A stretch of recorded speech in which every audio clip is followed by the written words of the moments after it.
एक दिन लाला जिद करने लगे, रात में सोते नहीं है हमारे लाल जी। मैया सुलाती है, खूब लोरी सुनाती है। ठाकुर जी बार बार उठ करके कभी कुछ मांगते, कभी कुछ मांगते, कभी कुछ मांगते हैं। आज ठाकुर जी कह रहे हैं, चंद्र खिलौना ले हूं सो मैया मोरी, चंद्र खिलौना ले हूं मैया मोरी। अच्छा, मैया ने तो लोभ में दिखाया कि इसको देख करके लाला सो तो भी जाएगा, लेकिन लाल जी तो जिद करने लगे, मैया ये कहाँ है? बोले ये चंद्रमा है लाला, रात की अंधेरा हो रहा है, यशोदा मैया लोरी सुना रही है। छगन मगन मेरे लाल को आजा निदिया आ। हमारे पूज्य पिताजी बड़े भाव से गाते हैं इसको। अब सुलाना थोड़ी है, अब तो उठाना है, गिरिराज जी उठाएंगे। कहीं लाल जी सो गए, लाल जी के संग 50-60 श्रोता भी सो गए, लोरी का पद नहीं गाएंगे हम। ठाकुर जी कह रहे हैं, मैया चंद्र खिलौना ले हूं सो मैया मोरी, चंद्र खिलौना ले हूं सो मैया। सब लोग गाओ संग में, चंद्र खिलौना ले हूं सो मैया मोरी, चंद्र खिलौना ले हूं सो मैया। मैया बोली, लाला तू तो बात बात पे जिद करे, अरे मैं तू को दिखा रही कि देख कैसो चंद्रमा खिलौना, कैसो चंद्रमा है, अब तो तू जिद करने लगो चाहिए चाहिए, अभी ना दूंगी बाद में दूंगी। ठाकुर जी बोले, मुझे तो अभी चाहिए। सो मैया ने कहा कि यो एक परात में जल भर दियो, खिड़की में रख दी, वहां में चंद्रमा को प्रतिबिंब दिखने लगो। मैया बोली, देख लाला चंद्रमा आ गयो। ठाकुर जी देखने लगे, अरे मैया ये तो हमारे कमरा में आ गो। बोले, हाँ लाला देख हमारे कमरा में आ गो। इतने में लाल जी ने हाथ मारा, पानी जैसी छलका सोई चंद्रमा गायब। ठाकुर जी फिर रोने लगे, मैया कहाँ चलोगे, चंद्रमा मुंह तो चाहिए। मैया बोली, लाला देख अब जिद मत करे, सो जा चुपचाप। ठाकुर जी बोले, मैया यदि तेने मुंह को चंद्रमा नहीं दियो तो मैं देख पता कहा करूंगा। बोले, कहा करेगो? बोले, जय हो लोट अब ही धरन पे, जय हो लोट अब ही धरन। मैं धरती पे लेट जाऊंगा अभी। छोटे से कन्हैया की कैसी जिद, मैया मैं धरती पे लेट जाऊंगा।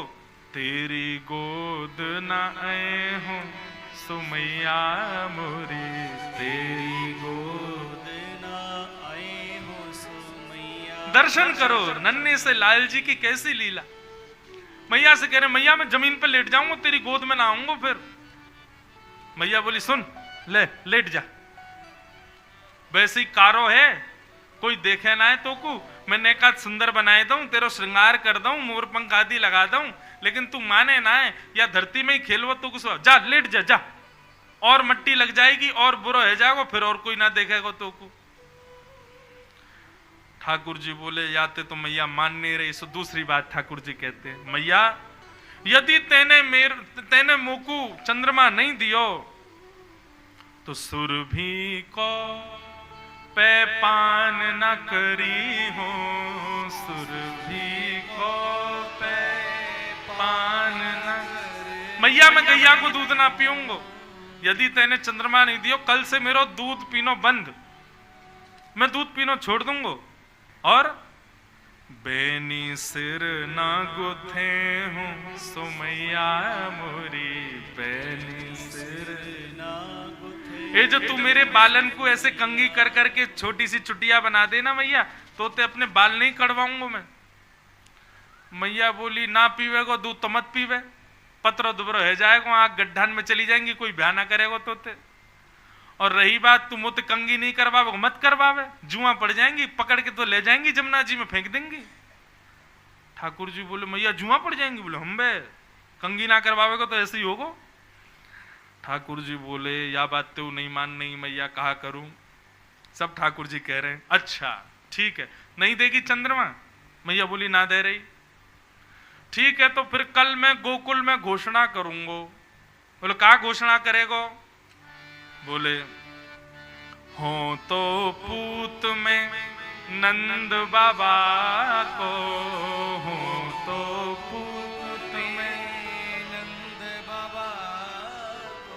तेरो सुत न कहे हूँ सो मैया मोरी, तेरो सुत न कहे हूँ सो मैया। मैं कल घोषणा में कल गोकुल में घोषणा कर दूंगा। बोले कहा घोषणा करेगा? बोले सबंत जाके कह दूंगा भैया आज के बाद मुझको यशोदा को लाला मत कहियो। क्यों? मैं यशोदा को लाला ना हूं, मैं तो केवल नंद बाबा को लाला हूं। वही मेरे बाबा है, वही मेरी मैया है, तू मेरी मैया ना है आज तक। जैसे ही ठाकुर जी ने कही मैया कल मैं घोषणा कर दूंगा तू मेरी मैया नहीं, तो मैया के हृदय में थोड़ी कोलाहल होने लगी। मैया गई, लाला को उठा करके गोद में उठा लियो। बोले लाला तू भी माने ना है, ऐसी ऐसी जिद करे, बता चंद्रमा चाहिए। चंद्रमा ते सुंदर तू को मैं और कछु देता हूं तो या ते ज्यादा सुंदर कहा देगी तू मुको? तब मैया कह रही हैं आगे आओ बात सुन मेरी, आगे आओ बात सुन मेरी, बलदेव हूं ना जने हूं सो लाला मेरे बलदेव। लाला एक बात बताऊं, गोपनीय बात है। ठाकुर जी पहले तो आ नहीं रहे थे गोद में। बोले ऐसी बात है जो तो को बलदाऊ से छुपानी है। सोई ठाकुर जी आके बैठ गए। बोले कहा बात है बताइयो मैया। दाऊ दादा मत बताइयो, बलराम मत बताइयो। बोले हाँ मैया नहीं बताऊंगा, जल्दी बता कहा बात है। कितने सीधे ठाकुर जी। तब यशोदा मैया कह रही हैं हस समझावत कहत यशोदा, हस समझावत कहत यशोदा, तुकु नई दुल्हनिया दे हूं सो लाला मेरे नई दुल्हनिया। लाला तू या चंद्रमा के पीछे रो रहे हो, या चंद्रमा तो सुंदर, या चंद्रमा तो गोरी, या चंद्रमा तो ज्यादा प्रकाश देवे वारी, तेरे काजे सुंदर सी दुल्हन लेके आऊंगी मैं। लाला के तो नेत्र बंद है गए, ख्वाबन में दुल्हन आ गई। बोले अरे मेरी मैया तेने कैसी सुंदर बात करी। तेरी सो मेरी सुन मैया तेरी, तुरंत सिर पे हाथ रख दिया मैया के। मैया तो तेरी सौगन तू मेरी बात सुन ले अब तू। मैया बोली कहा बात है बता। मैं अवही बिहावे जय हूं सो मैया मोरी, अवही बिहावे। मैया तो मेरा श्रृंगार कर, मैं अभी जाऊंगा ब्याह करवे। मैया बोली कहां मर जाऊं यहाँ ते, अभी चंद्रमा मां करो, अब रो रो के मुझको बहू लाओ। नंद बाबा आए, बोले भैया का है को इतनी रात है कि लाला सो क्यों नहीं रो? बोले पहले चंद्रमा के लिए रो रो, अब रो रो कि मुझको बहू चाहिए। अब तो लाल जी रोज पूरे दिन तो भूल जाते हैं, जैसे ही रात में सोने का समय आता मैया तक, मैया तू बहू नहीं लाई है अभी मुझको, कब लावेगी मुझको बता। ठाकुर जी की ऐसी बात सुनकर के सूरदास जी कह रहे हैं सूरदास है कुटिल बराती, सूरदास है कुटिल बराती, गीत सुमंगल गए हूँ सुमैया मोरी, गीत सुमंगल गए सुमैया। अब तो लाल जी को जब समय मिलता तभी मैया तक, मैया कब ला रही है बहू, कब ला रही है बहू, बहू कब लावेगी? मैया बोली भैया लाला हैवे पे मैया के मन में आवे कि लाला कब बड़ो और या को ब्याह करूं, हमारा तो लाला ही ऐसा है अभी ते रट लगा रखी कब बहू लावे। मोह तो ऐसा लगे ना नंद बाबा कि ये उम्र होन देखो, बात तो पहले ही ब्याह कर लेगो, ये तो ऐसो ब्याह को रसिक।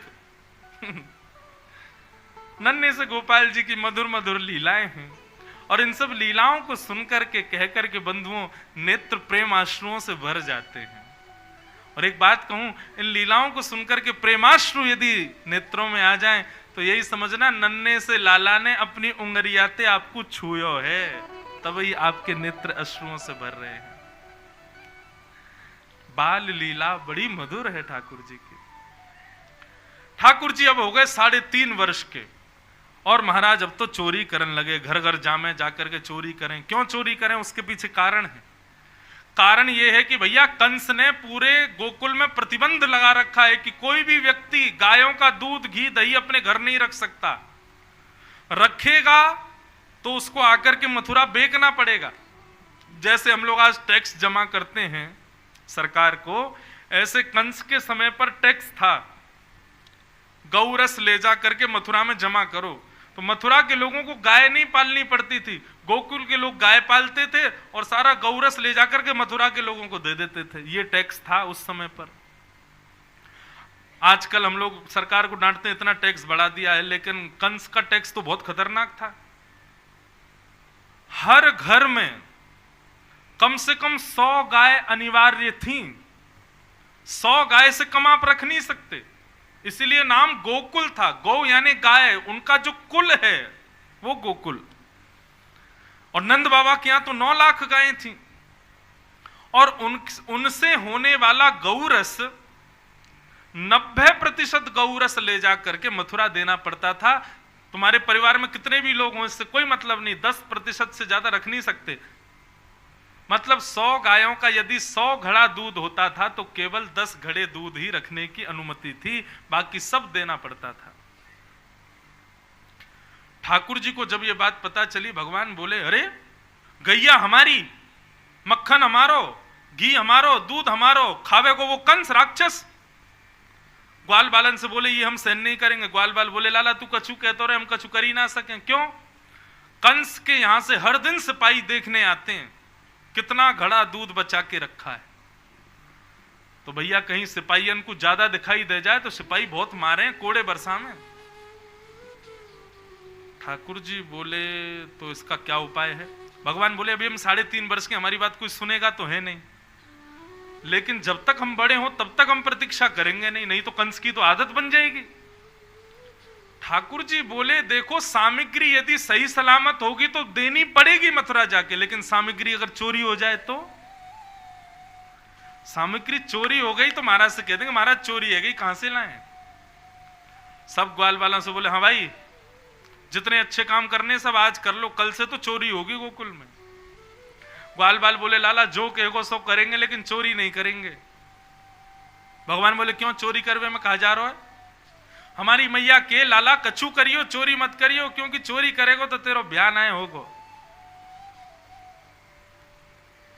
लाला बोलो, हमारे ठाकुर जी बोले दूध पियो ना जा रो, घी खायो ना जा रो, मक्खन ते शरीर बन नहीं रहो, ब्याह करेगो?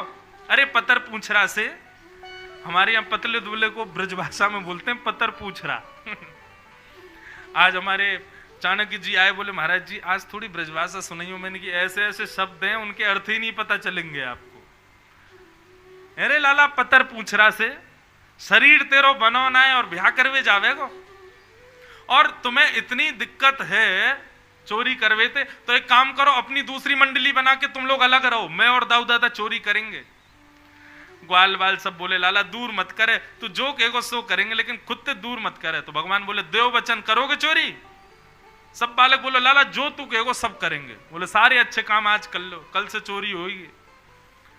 और दूसरे दिन से लाला ने लगे महाराज चोरी करवे, घर घर जामे, ऐसी ऐसी चोरी करें जाके कोई सीमा नहीं। गोपियों ने आकर के यहां सब बताया है। वत्सान मुंचन क्वचित समय क्रोश संजात हास स्तेयं स्वादत्तधिपयः कल्पितैस्तेययोगै मर्कान् भोक्षन् विभजति सचेन् नात्रिभाण्डं भिनत्ति द्रव्यालाभे सग्रह कुपितो यात्युपक्रोशतो काम। ठाकुर जी कैसे चोरी करते हैं? गोपियां जाकर के यशोदा मैया से शिकायत कर रही हैं। बोले मैया तुम्हारे लाला ने चोरी करना शुरू कर दिया है। मैया बोली लाला चोरी करे? काय की चोरी करे भैया? कौन के गहना चुरा लिए, कौन के रतन चुरा लिए? नहीं नहीं नहीं नहीं मैया गहने रत्नों की चोरी नहीं करता, तो मक्खन की चोरी। मैया पहले तो हंसी, बोले तुम लोगन पे कोई और काम ना है? नेक मेरे नंद भवन के पीछे जाके देख लो, 9 लाख गायें हैं मेरे यहाँ। ऐसा बताते हैं कि भैया जब ठाकुर जी प्रकट हुए थे उस समय नंद बाबा के यहाँ घी के कुएं थे, घी के कुएं, कोई कमी नहीं थी नंद बाबा के यहाँ पर। यशोदा मैया बोली चोरी वो करे जो अभाव में रहवे। हमारे लाला के काजे मक्खन की कमी नहीं, घी की कमी नहीं, दूध की कमी नहीं, छाछ की कमी नहीं, वो तुम्हारे यहां जाके चोरी क्यों करेगा? सब गोपियां बोली मैया हम यही बात से तो आश्चर्यचकित हैं कि लाला चोरी क्यों करे। मैया बोली देखो तुम लोग ना बहकावे में आकर के मुझसे कह रही हो, अब लाला को कोई कमी तो है ना, एक काम करेगा तुम्हारे घर आ जावे, अपनी गोद में बैठा ले करो, अपने हाथ से माखन खिला दे करो, नहीं करेगो चोरी। छोटो बालक के चंचल स्वभाव है वाको। गोपी बोली मैया आपको क्या लगता हमने ये किया नहीं होगा? हमने एक बार आपके लाला को गोदी में बिठाया और हाथ पांव जोड़ के गई लाला चोरी मत करे कर, ले देखिए बढ़िया धोरी गाय को मक्खन लाई हूं, ले मेरे हाथ से खा ले। तो मुंह खोल के खायो और मक्खन खा करके बोले भाभी सांची पूछे तो चोरी वारे में ही स्वाद आवे, ये प्रेम ते खवा रही है या हमको स्वाद ना आ रहा है? टेढ़ों से मुंह करके ऐसे बोल जाए, अब बताओ कहा करें हम? वाकई स्वभाव में चोरी आ गई मैया, तुम मानो मत मानो। यशोदा मैया बोली तुम लोग एक काम करे करो, मटकान को अंधेरे में रख दे करो। लाला अंधेरे ते डरे, मैंने डरा रखो कि हवा रे अंधेरे में जावे ना है। एक गोपी बोली मैया आपने अपने लाला को पद्मराग के कंगन पहना रखे हैं, सूर्य के प्रकाश पड़ते ही वो चमकन लगे और उनकी चमक बहुत देर तक रहे, तो आपको लाला सूर्य में ऐसे अपने कंगन उनको चमका के फिर अंधेरे में जावे, सब दिखे बाकू। मैया बोली ऊंचे छींके पे टांग दे करो, छोटो सो लाला कैसे चढ़ेगा? एक गोपी बोली आपसे लाला, आपको लाला बहुत बढ़िया नशे नहीं बनानो जाने, 5 ग्वाला नीचे, 4 ग्वाला उनके ऊपर, 3 ग्वाला उनके ऊपर, सबसे ऊपर तुम्हारो लाला। और मैया सर्व भी इतने बढ़िया ते करे, मक्खन निकाल के पहले नीचे वारे इनको देवे, और जब नीचे वारे इनको पेट भर तो भयो ऊपर आ जाए तब स्वयं पावे। और एक गोपी बोली मैया न्यो ना है कि लाला मक्खन खत्म कर दे, छोटे छोटे ग्वाल बाल नेक नेक से इनके पेट एक एक 2 हाथ में इनके पेट भर जाएं, तो ऐसी दया ना करें कि बच्चे भाई मक्खन को छोड़ जाएं। तो बोले नात्री भांडम भिनत्ती, मां मटका को फेंक और जाए नीचे। और एक तो बड़ा चतुर है वो मधुमंगल, बोले वो क्या करे? बोले वो जैसे हम गोबर को चौका लगावे ना, ऐसे मक्खन को चौका लगा जाए कोने कोने में, ताकि घर वाले आमेंगे सोई पैर रखते ही रिपट जामे, सबन के सिर टूटे, हाथ पांव टूट जाए। भैया तुम्हारे लाला को आशे चोरी करनो भी है और सब गोकुल वासी को लंगड़ो करनो भी है, हाथ पांव तोड़ रखे हमारी सास ससुरन के याने सब अपने अपने घर की बात आके सुना रही हैं। और यशोदा मैया आश्चर्य में सुन रही है, मेरे पास आवे तब तो ऐसो सीधो बन के रहे, ये लीला करे बाहर जाके।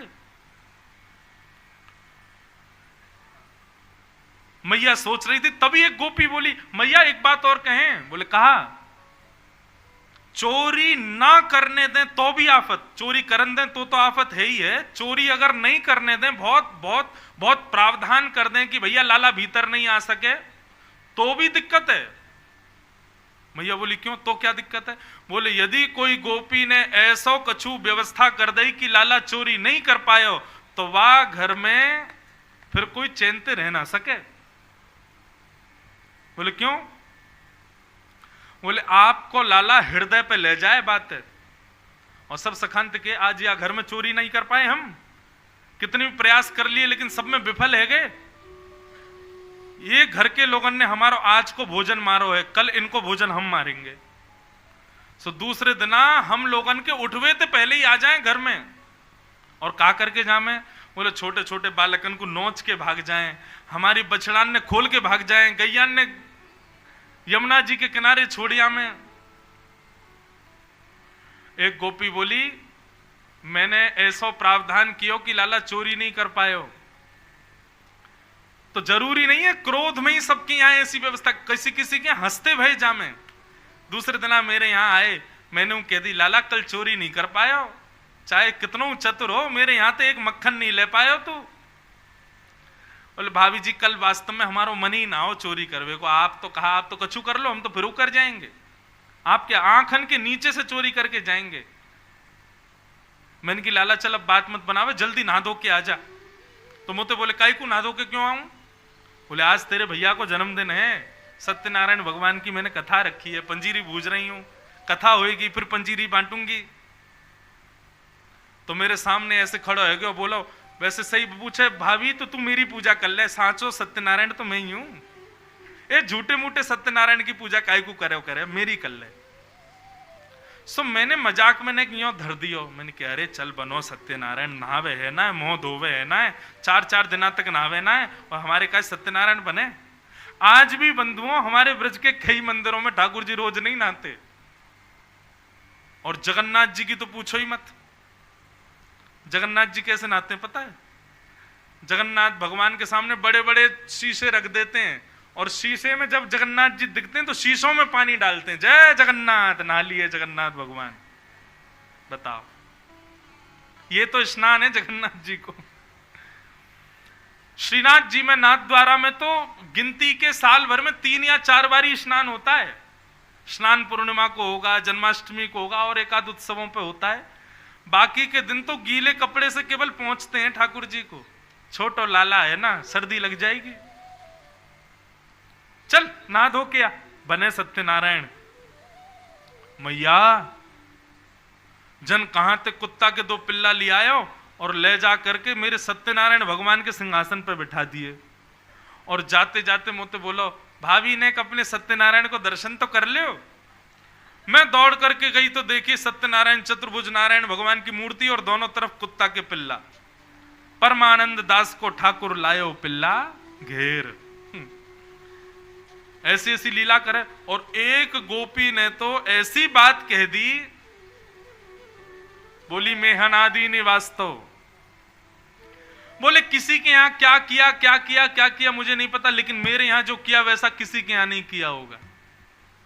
मैया बोली कहा, बोले मैया 3-4 बार चोरी कर ली लाला ने, तो मैंने ऐसी व्यवस्था कर दी कि लाला भीतर आ ही नहीं पायो।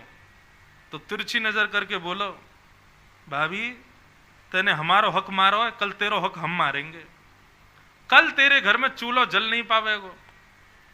तो बोले कहा कियो फिर? बोले सवेरे सवेरे भोर में ब्रह्म मुहूर्त में सबरे ग्वाल बालन के संग आयो, और चूल्हा के चारों तरफ सबन ने धोती उतार के और सबरो काम कर दियो। परम पवित्र रसोई घर को महाराज अत्यंत पवित्र कर गए ठाकुर जी। मेहन आदि ने वास्तव। मैया ने सिर पकड़ो, ये मेरो लाला करे? बोले हाँ मैया तुम्हारो लाला करे। अंत में श्री सुखदेव जी महाराज कहते हैं, परीक्षित हंसने लगे। सुखदेव जी बोले परीक्षित ये सब बातें सच नहीं है। बोले तो फिर? बोले गोपियां कुछ तो सच बोल रही हैं और कुछ जबरदस्ती लगा के बोल रही हैं। क्यों? ताकि मैया गुस्सा करे, और गुस्सा करके लाला पर क्रोध करेगी तो उस समय डरते भय लाला को मुख देखने में आनंद आवेगो। या हमारी गोपियां जबरदस्ती झूठ बोल रही हैं। मैया को क्रोध आयो, मैया ने बुलायो लाला को। लाला निकर करके आए, पलना में सो रहे ठाकुर जी। जैसे मैया की आवाज सुनी, अपनी आंख मीड़ करके ठाकुर जी छम छम छम चलते भय आए। इतनी सारी गोपीन को देख के डर गए, मैया के पीछे छुप गए। मैया बोली अरे लाला ये सब गोपी तेरी ऐसी ऐसी शिकायत करी, सब बताया मैया ने। ठाकुर जी के मुखमंडल पर रोने जैसी आकृति बन गई, आंखों से आंसू गिरने लगे। मैया से बोले मैया तेरी सौगंध खा के कह रहा हूं, मुझको ये ना पता इन गोपीन के घर कौन सी गली में, सब झूठ बोल रही है। ये मुंह पे चोरी को इल्जाम लगा रही है, सबरी गोबर चोटती हैं, एक दूसरे के गोबर इनको चुरा ले और मुंह पे इल्जाम लगा रही हैं।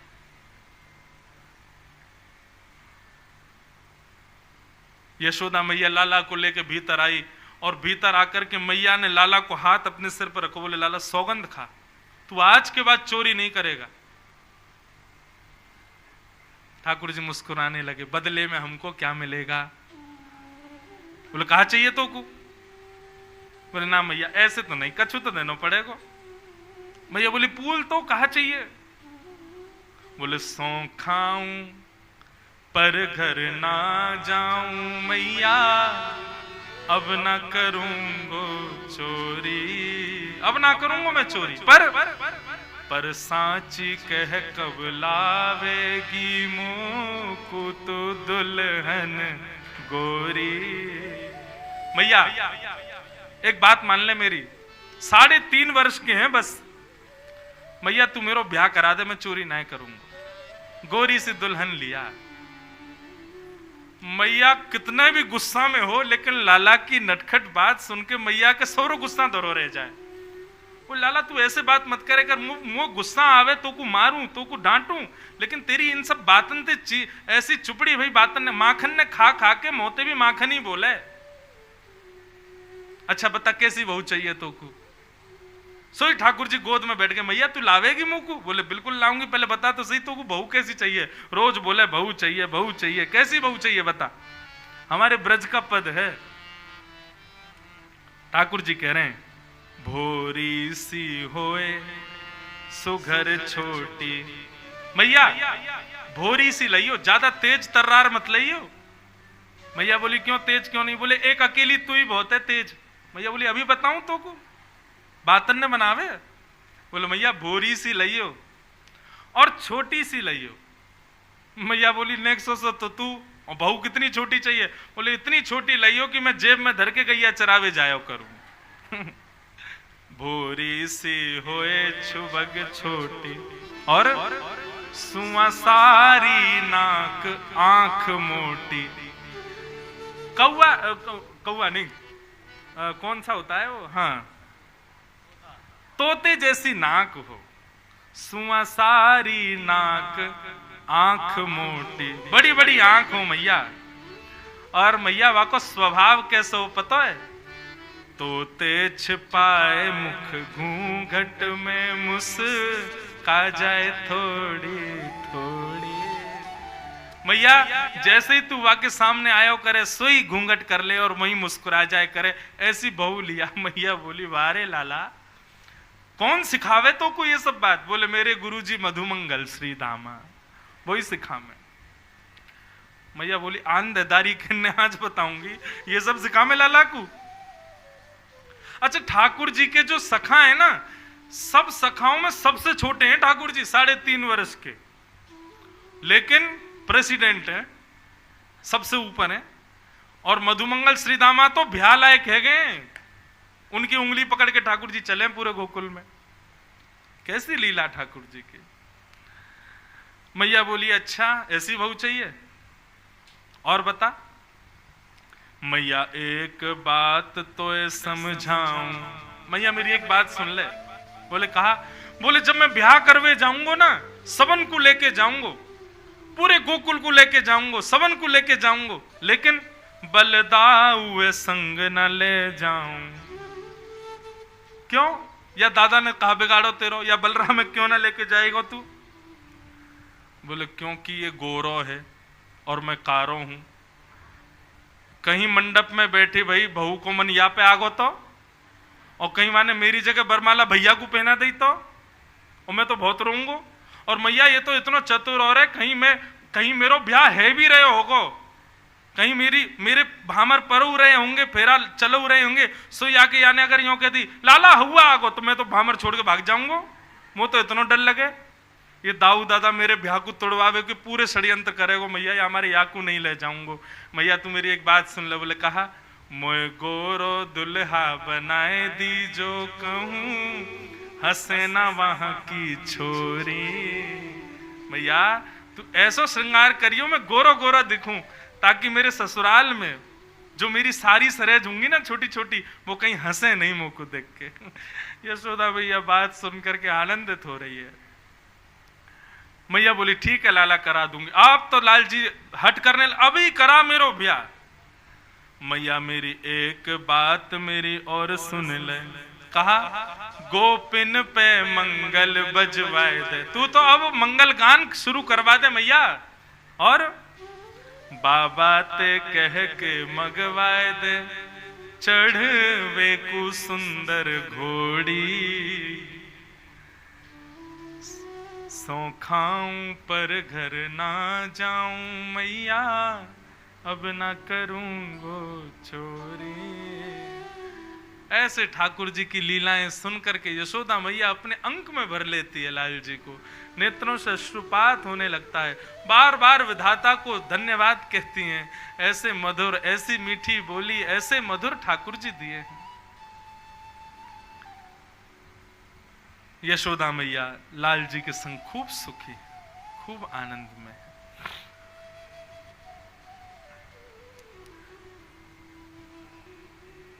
ठाकुर जी धीरे धीरे न और बड़े भय। एक दिन ठाकुर जी ने यशोदा मैया की परसास के जमाने की मटकी फोड़ दी। मैया ने लाल जी उखल से बांध दिए। आज तो ना रोटी मिलेगा ना पानी मिलो, कछु नहीं मिलो, बंद हो रहे हैं यहीं पे। पूरे विश्व को बांधने वाला आज मैया की भक्ति से बंध गए ठाकुर जी। तभी वहां नंद भवन में दो वृक्ष यमलार्जुन के खड़े थे, उनके बीच से ठाकुर जी निकलने लगे तो ठाकुर जी का स्पर्श करते दोनों वृक्ष गिर गए और कुबेर के पुत्र दोनों प्रकट हो गए और प्रकट होकर के भगवान की स्तुति गाने लगे। वाणी गुणानुकथने श्रवणौ कथाया, हस्तौ च कर्म सुमनस्तव पादयोर्न, स्मृत्यां शिरस्तव निवास जगत प्रणामे, दृष्टि सतां दर्शनेस्तु भवत्तनूनाम्। दोनों ने प्रकट होकर के भगवान की प्रार्थना की, हे नाथ कृपा कर दो, हमारी वाणी आपके गुणानवाद गाए, कान आपकी कथा सुने, आंख दर्शन करें, सर्वांगीण इंद्रिय आपकी सेवा करें, नाथ ऐसी कृपा कर दो। दोनों को भगवान ने मुक्त कर दिया। भगवान खुद बंधे हैं लेकिन कुबेर के पुत्र दोनों को मुक्त कर दिया, नलकूवर और मणिग्रीव। भगवान खुद भी बंधन में हैं लेकिन फिर भी मुक्त करते। वृक्षों की गिरने की आवाज आई, सब दौड़ करके गए, उखल से ठाकुर जी को निकाला। यशोदा मैया ने अंक में भर लिया और मैया रोते हुए नंद बाबा से बोली, अब मैं गोकुल में अपने लाला को नहीं रखूंगी। जा दिन से आयो, कोई ना कोई पीड़ा मेरे लाला पे आ रही है, चलो कहीं और। तब नंद बाबा के छोटे भैया ने बताया, बोले एक नया कानन मेरी दृष्टि में है, एक नया वन मेरी दृष्टि में है। कौन सा? बोले वृंदावन धाम की। और सब ब्रजवासियों के साथ ठाकुर जी वृंदावन जाने लगे। ऐसे वृंदावन में ठाकुर जी समस्त गोकुल वासियों के साथ पहुंचे। पूरी भागवत में एक जगह इतना सुंदर वर्णन करते हैं कि ठाकुर जी बड़े प्रसन्न हैं। ठाकुर जी प्रसन्न हैं ये तो कई बार होगा, लेकिन बड़े प्रसन्न हैं ये केवल यही लिखा है। क्या? जब वृंदावन में प्रवेश करते हैं तब ठाकुर जी की स्थिति का वर्णन कर रहे हैं। वृंदावनम संप्रविश्य सर्वकाल सुखावहम। जैसे एक प्रियतम प्रेमी अपनी प्रियतमा से कहता है ना, तुम जैसे रखोगी हम वैसे रह लेंगे, तुम भोजन मत दो हम तब भी रह लेंगे, तुम हमारे मन की कोई इच्छा पूरी मत करो तब भी हम रह लेंगे, बस अपने पास रखो। वैसे ही ठाकुर जी वृंदावन आकर अभी नंद भवन बना नहीं है, नंद भवन तो गोकुल में थे। अभी तो कहते कुछ दिनों तक सब बैलगाड़ियों में ही सोए, लेकिन ठाकुर जी को इतना सुख लग रहा है कि भैया यहाँ भोजन नहीं मिले, माखन नहीं मिले, दूध नहीं मिले, कछु नहीं मिले, तब भी हम आनंद में हैं। वृंदावन रहना है बस। वृंदावन इतना प्रिय है ठाकुर जी को। लेकिन आजकल के लोग वृंदावन से क्यों चले जाते हैं? बोले बहुत सुविधाएं नहीं है वृंदावन में, ज्यादा वैरायटी नहीं है। अरे वैरायटी, जहां पे भगवान वैरायटियां छोड़ देते हैं, जहां पे भगवान को किसी प्रकार की किसी वस्तु की आवश्यकता नहीं, तुम वहां भी वस्तु मांगने जा रहे हो। जहां ठाकुर जी चोरी कर करके खा लेते हैं, दूसरों के यहाँ जाके ब्रजवासियों के घर की टूक पाते हैं, वहां जाकर के भी आपको 5 स्टार कैटेगरी के भोजन प्रसादी और ये सब चाहिए। मुझे स्पष्ट कहूं तो बहुत व्यवस्थाओं में रहने वाला व्यक्ति भगवान को नहीं पा सकता। इस बात को आप स्वीकार कर लें। बहु व्यंजन, बहुत व्यवस्थाएं, बहुत चटपटा, बहुत श्रृंगार, बहुत सब कुछ, बहुत चल रहा है महाराज। संसार के सारे विषय भोग अति मात्रा में जो करता है भगवान को नहीं पा सकता।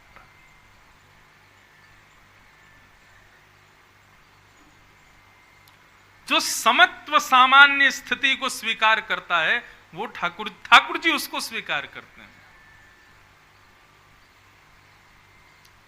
बहुत व्यवस्थित व्यक्ति संसार के लिए प्रेरणा का स्रोत बन जाएगा। देखिए इनकी व्यवस्थाएं कैसी है, कैसा वैसा। मर्यादित होना चाहिए, व्यवस्थित नहीं। ज्यादा व्यवस्थाओं में रहने वाला व्यक्ति भगवत प्राप्ति में बाधा है। व्यवस्था सामान्य रहो, सहज रहो। हमारे गोवर्धन में पंडित श्री गया प्रसाद जी महाराज विराजते थे। ब्रजवासियों के घर पर जो सामग्री बनती थी वही टिफिनों में उनके यहां आती थी, उसी को पाते थे। ब्रजवासियों के घर का ही प्रसाद लेते थे। और इतनी विशिष्ट महाभाव स्थिति में वो पहुंच चुके थे। उनकी सेवा क्या थी पता है? पूरे गोवर्धन में झाड़ू लगाते थे, सोहनी सेवा। और सोहनी किस भाव से करते थे कि भैया ये गोवर्धन है, यहां पर प्रिया प्रियतम आज भी लीला करते हैं, आज भी विहार करते हैं, आज भी रमण करने के लिए गोवर्धन में आते हैं। कहीं कोई कीट कंकड़ पत्थर हमारे श्यामा श्याम के चरणों को स्पर्श ना करे, कष्ट ना दे, इसलिए सोहनी करते थे। और पता है क्या करते थे? सोहनी करते करते, झाड़ू करते करते जब झाड़ू छोटी हो जाती थी तो ब्रज के सुंदर रज में गड्ढा करते और वहां पर उस झाड़ू को रख के माला आदि उस पर डाल के और फिर उसको वहीं पर ही उसको गाड़ देते और प्रार्थना करते, बोले कितने भाग्य इस झाड़ू के, जब से आई तब से ब्रजरज में ही घिसती रही और घिसते घिसते ब्रजरज में ही समा गई। और फिर महाराज जड़ा भंडारा करवाते थे। गोवर्धन के ब्राह्मण ब्रजवासियों को जड़ा न्योता देते थे। ब्रजवासी आके पूछते, बाबा काय बात को आज इतनी रबड़ी वबड़ी खिलाई जा रही है? बोले भैया एक झाड़ू आज फिर से ब्रजरज में समाविष्ट हो गई, उसके सबको भंडारा करा रहे हैं। ऐसी स्थिति में रहते थे।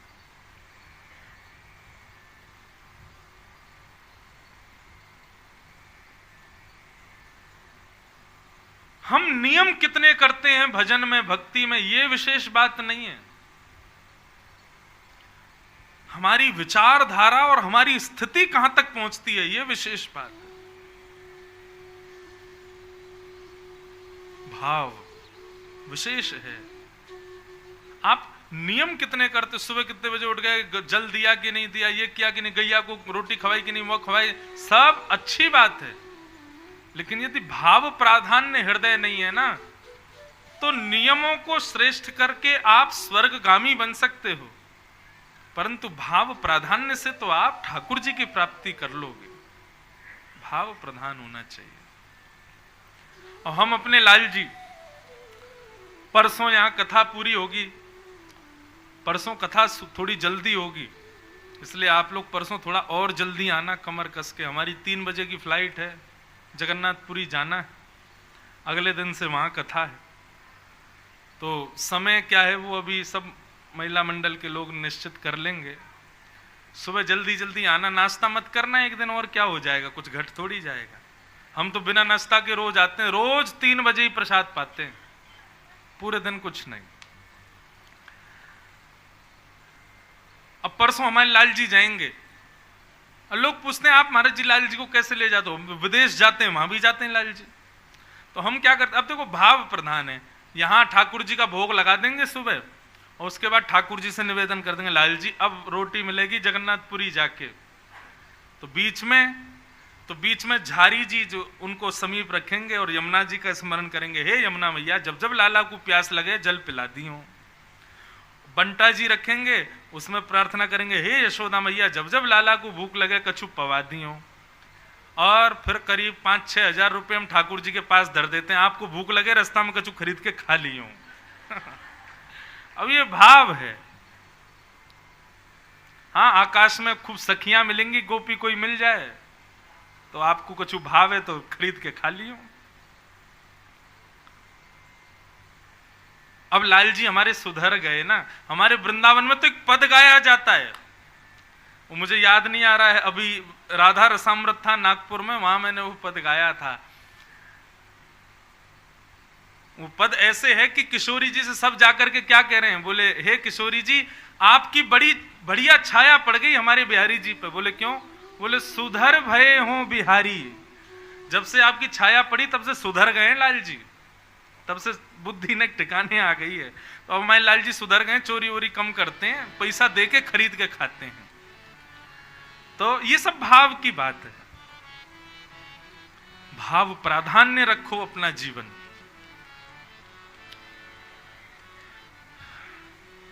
ठाकुर जी वृंदावन आकर के निवास करने लगे। वृंदावन आकर के भगवान ने कई लीलाएं की। अघासुर का वध किया, ब्रह्मा का मोह दूर किया। सब ब्रजवासियों के साथ लीला करते हैं। वेणु गीत के माध्यम से समस्त गोपियों को अपने सुंदर रूप का आस्वादन कराया। कालिया नाग का मर्दन करके यमुना को विष के प्रभाव से बचाया। सब गोपियों पर अनुग्रह किया, मथुरा की गोपियों पर भी अनुग्रह किया। इस प्रकार सब कथाएं हैं, बहुत विस्तार हो जाएगा। तो अब हम सीधे गोवर्धन उत्सव की ओर चलें। सब गोपी और सब ग्वाल वालों पर कृपा करते हुए ठाकुर जी अपनी लीला कर रहे हैं। अब ठाकुर जी पौगंड अवस्था में आ गए। 6-7 वर्ष की आयु ठाकुर जी की हो गई। गैया चराने के लिए ठाकुर जी जाते हैं, लौट करके आते हैं तो आज सुगंध, देसी घी की सुगंध पूरे गोवर्धन में। ठाकुर जी भैया ब्रजवासियों से पूछने लगे, भैया कहाँ बनना है, इतनी देसी घी की खुशबू काई को आ रही है, कहाँ बना रहे हो, सब लोग कहाँ कर रहे हो? सब ब्रजवासी बोले लाला अपनी मैया से जाके पूछ। ठाकुर जी गए, यशोदा मैया से बोले, यशोदा मैया बोली बाबा से जाके पूछ। नंद बाबा से बोली बाबा आप तो बताओ ये सब 56 भोग काई को बनाए जा रहे हैं?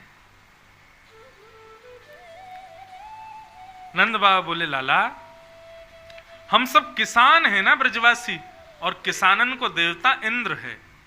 हम साल भर में एक बार 56 भोग बना करके इंद्र की पूजा करें, वहां से इंद्र प्रसन्न रहवे। तो जब बारिश करनी होवे तभी करे, जब ना करनी होवे तब ना करे, और ओला वृष्टि से हम बचे रहें, हमारी फसल वसल सब बढ़िया बनी रहे, खेती क्यारी में कोई व्यवधान नहीं आवे, इसलिए हम इंद्र को मनाते हैं लाला। ठाकुर जी बोले अच्छा, तो मतलब खेती में सहायक इंद्र देवता है? बोले हाँ। और बोले बाबा कहीं सूर्य नाराज है गए हो और सूर्य ने संकल्प ले लियो कि अब मैं प्रकट ही नहीं होऊंगा, तो हमारी खेती कैसे होगी? बिना सूर्य के प्रकाश की खेती हो जाएगी? बाबा बोले लाला ना, सूर्य के प्रकाश के बिना तो नहीं होगी। और यदि आप सोचो इंद्र को ही आप प्रसन्न कर रहे हो, सूर्य नाराज है के चले गए, कहीं पवन देवता नाराज है गए, बोले मैं बहूंगा ही नहीं, मैं आज के बाद आऊंगा ही नहीं, पवन नहीं आई तो हमारी खेती बाड़ी होगी नहीं।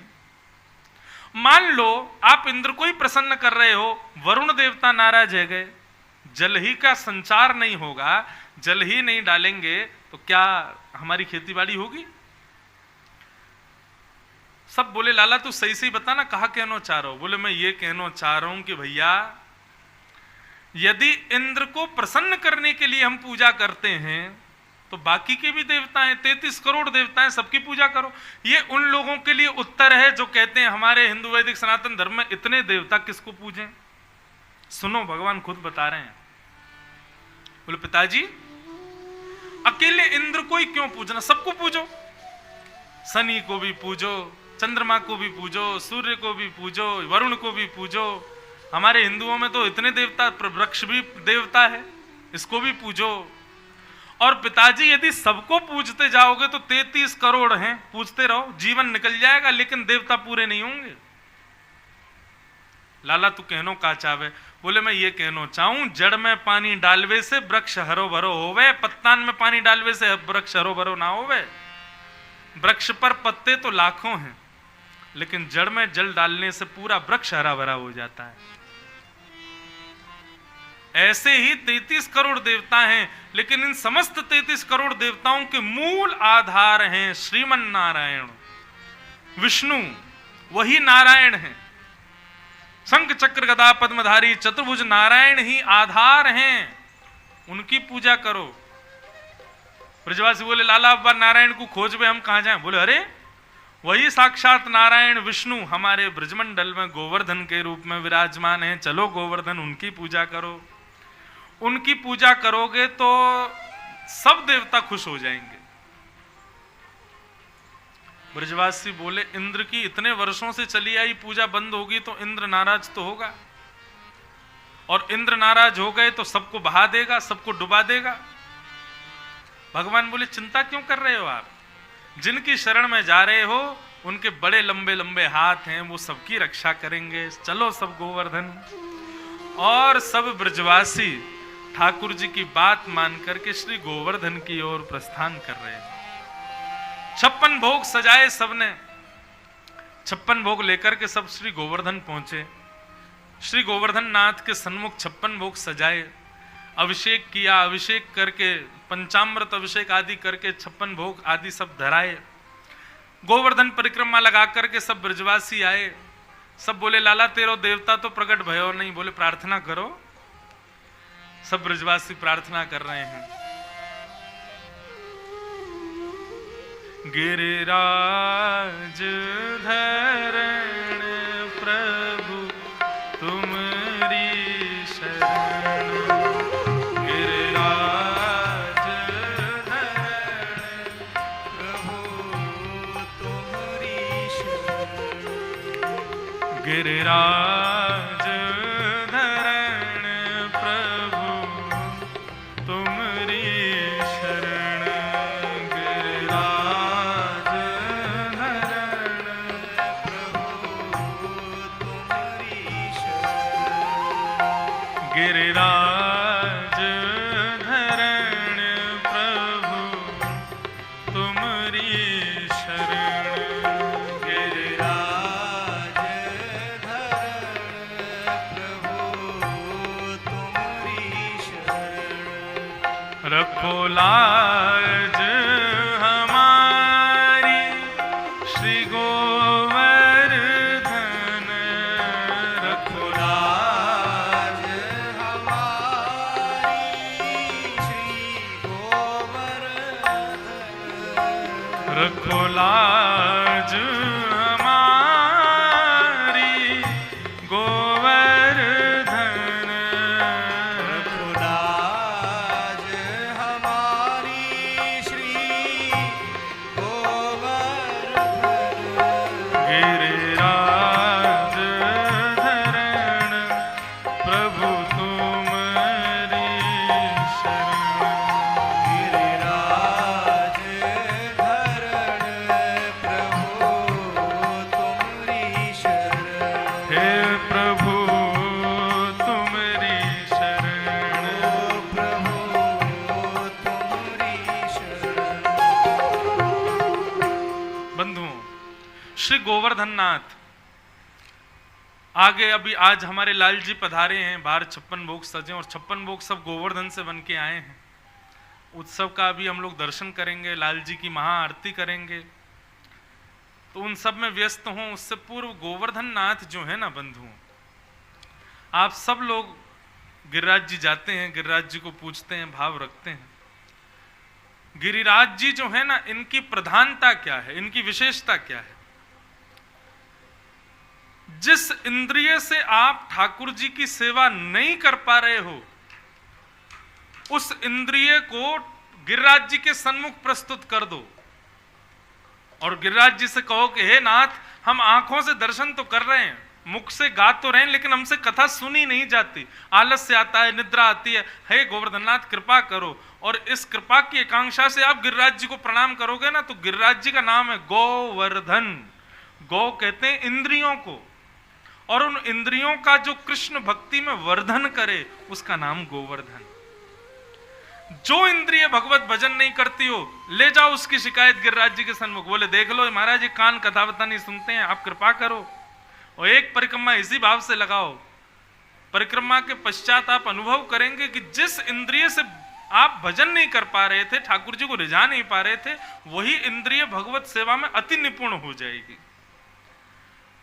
ये बात हम नहीं कह रहे हैं, ये अष्ट सखाओं ने कही है कि भाई जिस इंद्रिय को आप भगवत सेवा में अर्पित नहीं कर पा रहे हो, उस इंद्रिय को गिरिराज जी की शरण में लगाओ और उस इंद्रिय की शिकायत गिरिराज जी से करो। गिरिराज जी कृपा करेंगे और उस इंद्रिय को भगवत सेवा में निपुण बनाएंगे। इसीलिए उनका नाम है गोवर्धन। इसीलिए हमारे गोवर्धन में दंडवती लगाते हैं लोग। क्यों? सर्वांगीण इंद्रियों से ही प्रणाम करते हैं। हे गोवर्धन नाथ, मेरी सवरी इंद्रियों को ही वर्धन करो, सबसे मैं ठाकुर जी की सेवा करूं, सर्वांगीण अंग से प्रणाम। ऐसे हमारे श्री गोवर्धन नाथ हैं। सब ब्रजवासियों ने 56 भोग लगाए, आंख बंद करके सब प्रणाम करने लगे। जैसे ही नेत्र खोल करके देखे तो एक रूप से तो ठाकुर जी नीचे ब्रजवासियों के पास खड़े हैं कृष्ण बन करके, और दूसरे रूप से 4 भुजा वाले देवता बन करके गिरिराज पर्वत पर प्रकट हो गए। लाओ ब्रजवासियों भोग, लाओ ब्रजवासियों भोग, लाओ ब्रजवासियों भोग। सब ब्रजवासी अपने अपने घरन की सामग्री लेकर के दौड़े। अरे लाला, ये तो प्रकट है गए। बोले देखो मैंने कही ना प्रकट है जाएंगे, जाओ खवाओ। सब ब्रजवासी अपने घर से ठाकुर जी मोहनथार लाए। बोले लाओ खवाओ। सब अपने हाथन से खवा रहे हैं, कोई पूड़ी खवा रहा हो, कोई मोहनथार खवा रहा हो, कोई जलेबी खवा रहा है। 56 भोग पवाए सबने, सबके हाथों से गिरिराज जी ने स्वीकार किया। बंधुओं, हमारे पूरे भारत में एकमात्र ऐसे श्री गोवर्धन नाथ हैं जिनको कोई भी जाकर के अपने गले लगा सकता है। एकमात्र ऐसे ठाकुर जी हैं जिनका कोई भी स्पर्श कर सकता है। हर मंदिर में प्रावधान है पुजारी के अलावा कोई नहीं, लेकिन हमारे गोवर्धन में तो सभी पुजारी हैं। जो चाहे जहां चाहे वहीं पर तिलक करो, पूजन करो, अर्चना करो, और गले लगाओ, बात करो, परिक्रमा करो, सबके लिए सुलभ ठाकुर हैं श्री गोवर्धन नाथ। सब ब्रजवासियों के हाथ से भोग लगाया। मधुमंगल लाला ते बोलो लाला एक बात बताइए, गोवर्धन नाथ को तोते चेहरा बहुत मिल रहा है, बिल्कुल तेरे जैसा लग रहा है।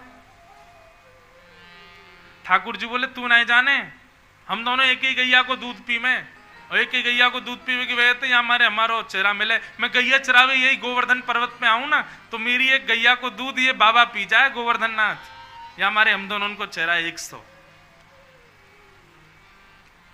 अच्छा लाला, भली भली कही, लेकिन लाला एक बात बता, दूध पीवे ते चेहरा कैसे मिले?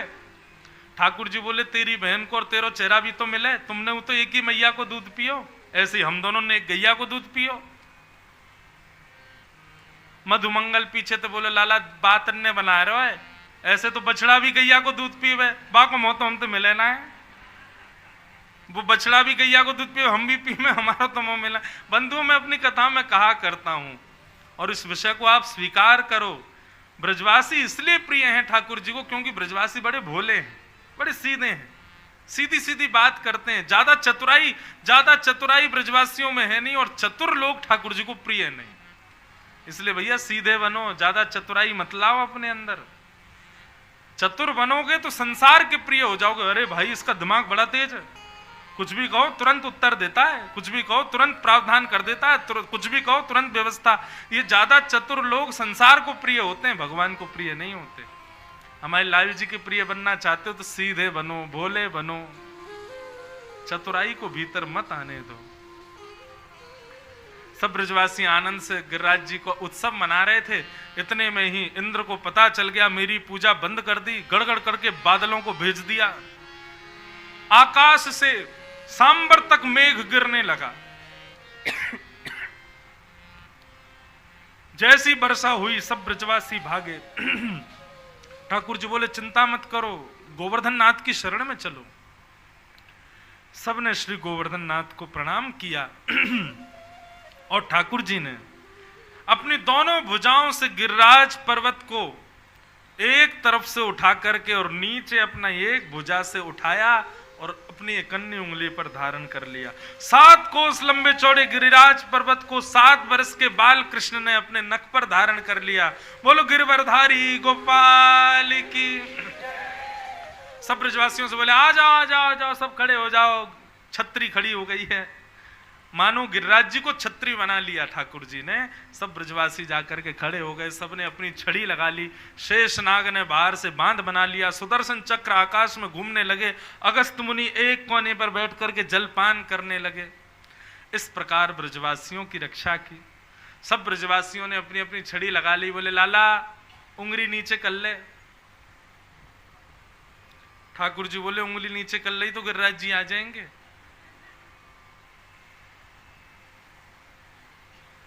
ब्रजवासी बोले हाँ, जैसे कि तेरी उंगली पे ही टिक रहे हैं ये।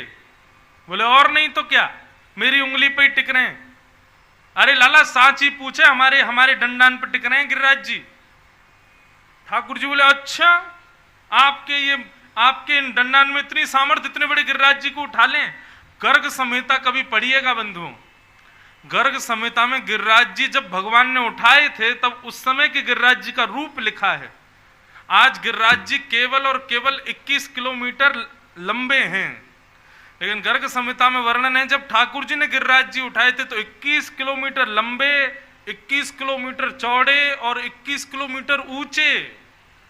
मतलब गिरिराज जी का शिखर हिमालय से भी ऊंचा था गर्ग संहिता के अनुसार।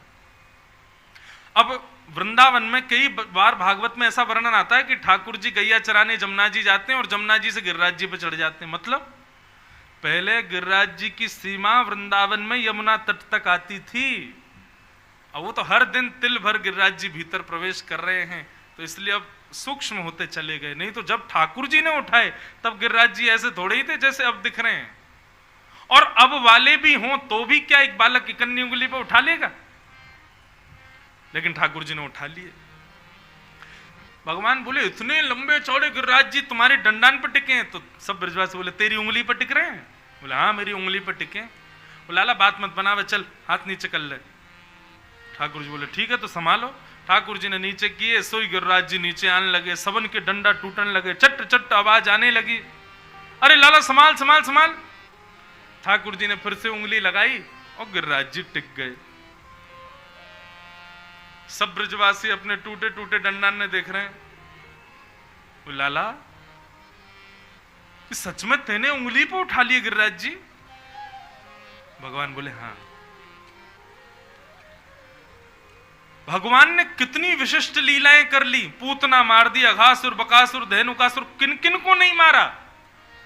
लेकिन ब्रजवासी पता क्या कहते हैं? वो लाला तेने थोड़ी मारे, ये तो हमारे ब्रज को प्रताप है कि राक्षस ब्रज में पैर रखते ही मर जावे, और मरे मरायन पे तू हाथ धर दे और सबरो श्रेय ले जाए कि मैंने मारे।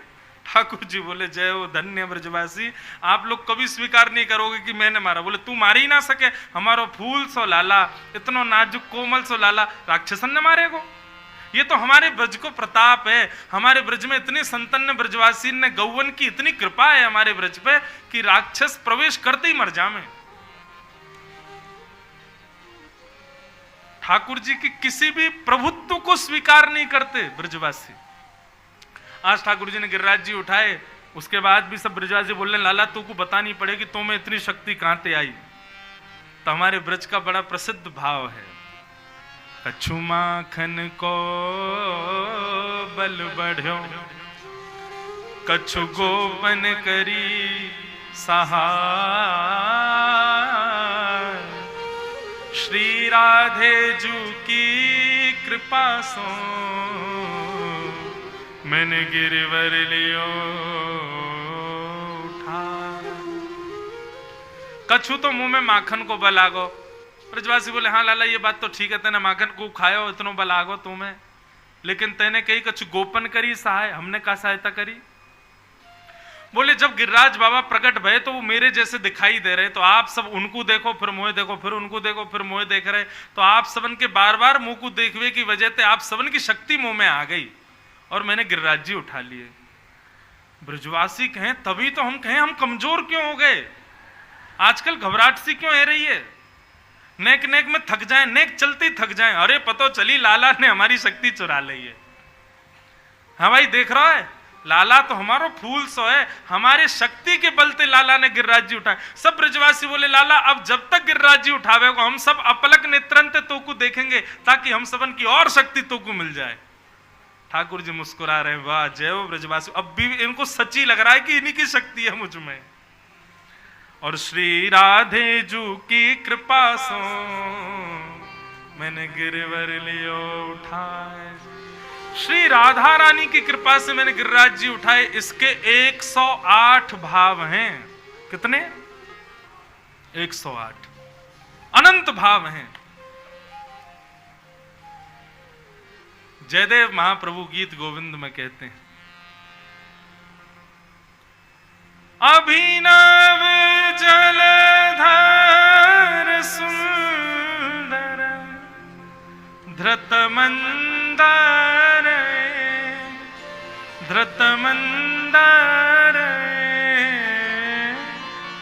श्रीमुख चंद्र चकोर जय जय देव हरे।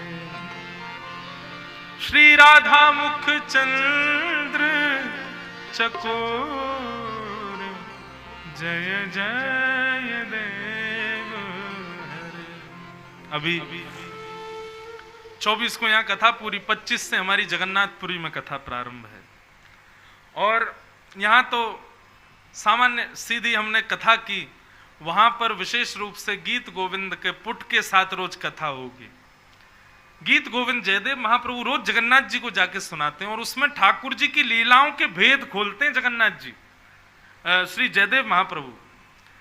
तो जयदेव महाप्रभु आज जगन्नाथ जी के सामने जाकर के कह रहे हैं, ठाकुर जी आप चाहते तो जैसे गिरिराज जी उठाए, ठीक है मान लिया आपने गिरिराज जी उठाए, आप उसी समय भ्रगुटी टेढ़ी करके और इंद्र को यदि इशारा करते हैं इंद्र वर्षा बंद कर, तो इंद्र की हिम्मत नहीं थी कि वो वर्षा कर दे। लेकिन 7 दिन 7 रात्रि पर्यंत तक इंद्र वर्षा करता रहा और उसके बाद भी भागवत जी में कहीं नहीं लिखा कि आपने मना किया तब उसने बंद किया हो ना। इंद्र ने अपने आप वर्षा बंद की और उसके बाद आपने गिरिराज जी पधराए। मुझे ये बात पच नहीं रही है। जयदेव महाप्रभु कह रहे हैं, जगन्नाथ जी बोले तो तुमको क्या समझ में आ रहा है? बोले हमको तो ये समझ में आ रहा है, श्री राधा मुख चंद्र चकोर। ठाकुर जी आपने जब गिरिराज जी उठाए 84 कोस के सारे ब्रजवासी वहां आ गए, सब लोग बिल्कुल एक से एक चिपक करके खड़े हैं, इतनी जगह भी नहीं है कि दूर दूर खड़े हो सकें और सब आपको घेर करके खड़े हैं। लेकिन उस समय आप जिस शिला पर खड़े हैं आपके बिल्कुल सामने श्री किशोरी जी खड़ी हैं, श्री राधा रानी खड़ी हैं। आपके मन में आया ये बढ़िया समय है किशोरी जी को निहारने का, किशोरी जी को देखने का, ये बढ़िया समय है, ये बढ़िया मौका मिला। और समय तो लाज रखनी पड़ती है, कहीं मैया नहीं देख ले, कहीं बाबा नहीं देख ले, किशोरी जी को भी जाना पड़ता है। ये बढ़िया समय, किशोरी जी बिल्कुल सामने खड़ी हैं, अब इनकी रूप सुधा का खूब अद्भुत पान हम कर सकते हैं। तो इंद्र तो 2-4 घंटे में वर्षा बंद करने वाला था, आपने तो इशारा और किया और बरसा तो रहे भैया, जब तक किशोरी जी सामने खड़ी रहे तू बरसा तो ही रहे।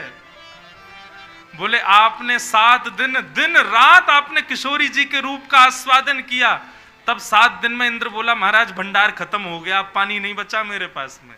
तब 7 दिन बाद जब इंद्र के भंडार खत्म हुए तब आपने गिरिराज जी नीचे धरे, नहीं तो आपकी वश चलती तो आप 7 बरस तक गिरिराज जी खड़े करके रखते, क्योंकि सामने किशोरी जी खड़ी हैं, उनको देखने का अवसर मिल रहा है। श्री राधा मुख चंद्र चकोर। अच्छा आप कहोगे महाराज जी ये तो एक व्यक्ति का भाव है, ये प्रमाणित कैसे कि ये सत्य है? ये सत्यता का इसलिए है क्योंकि गीत गोविंद में जयदेव महाप्रभु जय जगदीश हरे यही गाते हैं, पद गाते हैं। तो पद में क्या कहते हैं? जय जगदीश। जगन्नाथ भगवान का एक नाम जगदीश भी है, जय जगदीश हरे। लेकिन आज जब जयदेव महाप्रभु बोले श्री राधा मुख चंद्र चकोर, श्री किशोरी जी को देखने के लिए आपने 7 दिन धारण किया, तो आज जय जगदीश हरे बोलने से पहले जगन्नाथ जी बोल पड़े जय जय देव हरे।